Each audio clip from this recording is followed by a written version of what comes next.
Story 1. My imaginary boyfriend. Hi, my name is Olivia. I'll be honest here. I was that one compulsive liar in middle school. And I am not proud of that history. I used to be like that because I wanted to fit in, because no one finds me interesting because I was too boring and sheltered. I have no interesting stories or experiences to share whatsoever, and because of that, I tried to make up some stories about myself, and one of my greatest lies is about having a boyfriend. One time, my half-Italian cousin, who's staying for vacation, fetched me from school. And oh, how the girls swooned because he was so gorgeous. He kinda looks like the young actor who played Peter Pan. That, but Asian.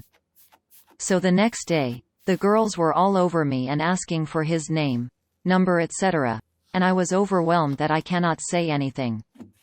And so one of them said, "She won't tell you guys, she's obviously dating him."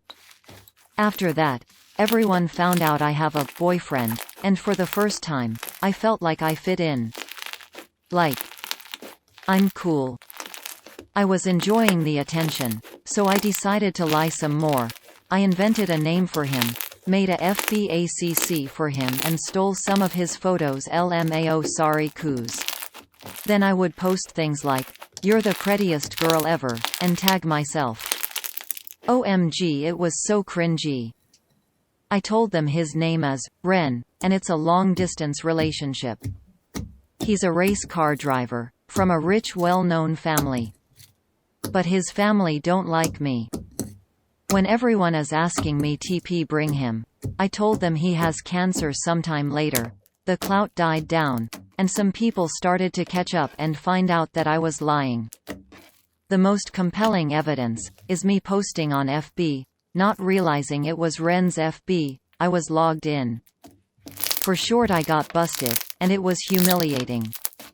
Years later, when I was attending reunion, I brought along a guy I've been seeing for a few months.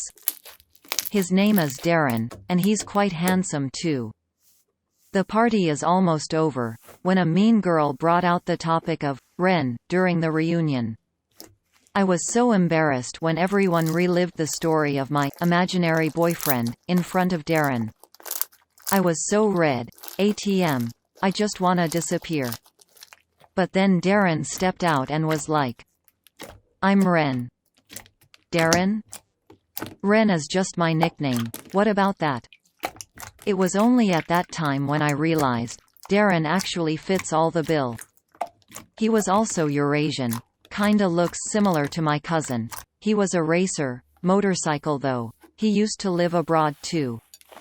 Darren, being a gentleman that he is, claimed all my fake stories, and made it seem like it really happened. He basically wiped my slate clean. Everyone apologized to me, and did not bring up the story again. Despite saving my face, I felt like Darren got turned off with me.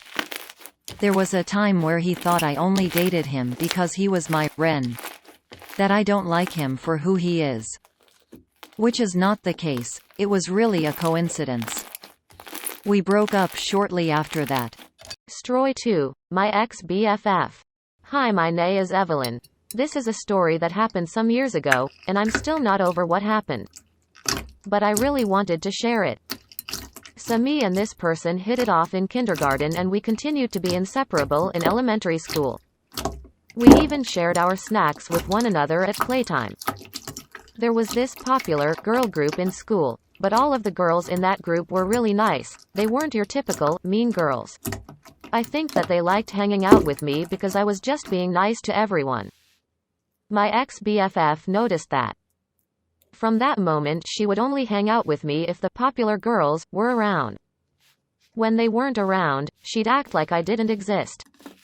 Every time that I was wearing something new, she said something like, "Oh, I also have that, but I'm not wearing it right now."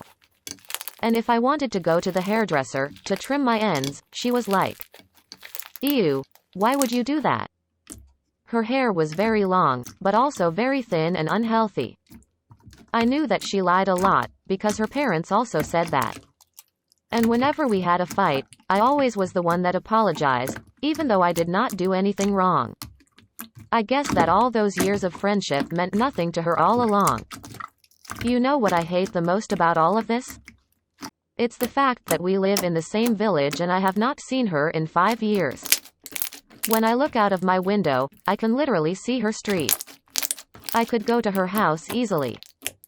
I live towards the day that I can go to her house, look her right into her eyes, and show her that I'm not that shy, insecure little girl that I once was. I want to confront her about what she did to me, but knowing her she'd act like nothing ever happened. I know that that day will come someday.